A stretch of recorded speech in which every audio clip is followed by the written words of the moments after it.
Bom udara Rusia menyerang konsentrasi personel militer Ukraina lainnya di wilayah perbatasan Kursk.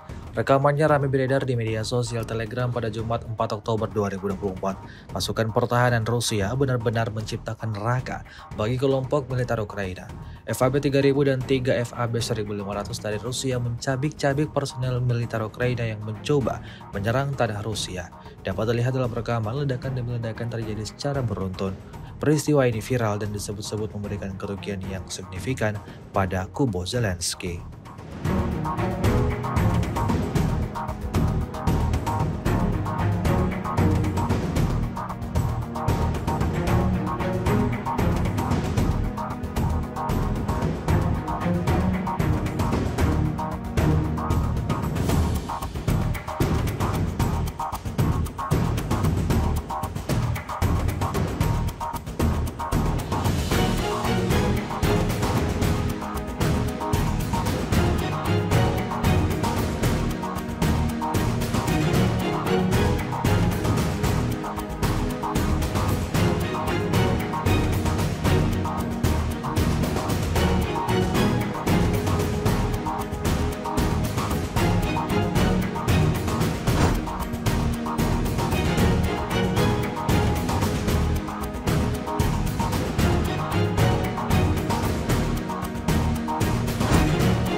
Download Tribun X sekarang, menghadirkan lokal menjadi Indonesia.